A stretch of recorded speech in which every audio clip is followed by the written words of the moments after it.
देखिए, हिमाचल को आपदा के लिए अभी कुछ नहीं मिला है।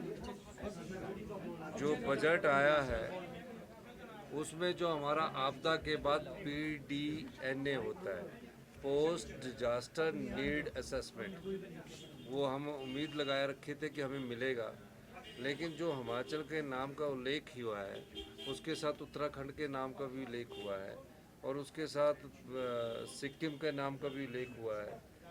उनको तो असिस्टेंट वर्ड लिखा है और हमको लिखा है मल्टी लेवल इंफ्रास्ट्रक्चर प्रोग्राम के लिए।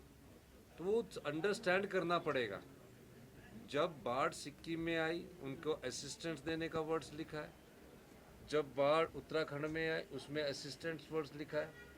सेम ही अगर लिखा होता तो पता लगता कि क्या है। उस पर अभी हम स्टडी कर रहे हैं कि क्या शब्द है, पर हम चाहते हैं जो आपदा में हमारा जो बजट है, जो हमने 9,000 करोड़ रुपए का भेजा, वो हमें मिले, वो इसके अलावा मिले। इसके मायने क्या मतलब निकाल रहे हैं? ये अभी इसका डिटेल आया नहीं, मैंने पढ़ा ही है, पर उसमें 2 वर्ड्स में तो डिफरेंस आ गया कि कोई इंफ्रास्ट्रक्चर में कोई PMGSY के तहत रोड आएगा उसको वो दे देंगे, कोई प्रधानमंत्री आवास के तहत रोड आएगा उसको दे देंगे, लेकिन असिस्टेंट्स होती तो उससे हमको डायरेक्ट पैसा उन चीज़ों से लड़ने के लिए आता। क्या मतलब होता है भेदभाव? ये भेदभाव ही है। जब क्या मैंने बैसाखियां मजबूत किएगी आंध्र और बिहार को लेकर? आंध्र और बिहार में उन्होंने जो सरकार के साथ उनका समझौता है चलाने के लिए, उस आधार पर उन्होंने पैसा दिया होगा। MIS पे और ड्यूटी भी नहीं बढ़ाई, उस पर क्या?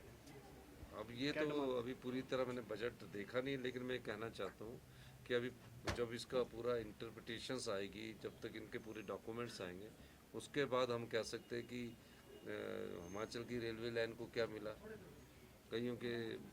कई लोगों के सपने थे जिनको सोचते थे कि बिलासपुर से ले रेलवे लाइन जाएगी, उसमें क्या मिला, हमीरपुर से उन्ना रेलवे लाइन के लिए क्या मिला, ये सब चीज़ों को हम देखें। सर, आपदा को लेकर आपने बातचीत की होगी प्रधानमंत्री से, गृह मंत्री से, उस टाइम क्या आपको? नहीं, आपदा के लिए मैंने बात की थी और उन्होंने एश्योरेंस दी थी। अब उस मामले में पढ़ना पड़ेगा क्योंकि अभी बजट में उल्लेख हुआ है।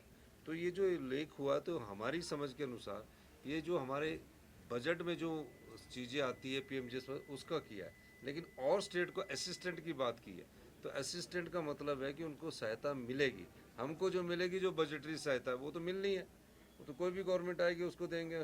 तो हिमाचल को कोई कुछ नहीं? अभी तक बजट में हमको कुछ नहीं मिला है और ये बड़े खेद की बात है कि हिमाचल की इस बजट में अनदेखी हुई है। सर, आज आपने एजुकेशन रिव्यू में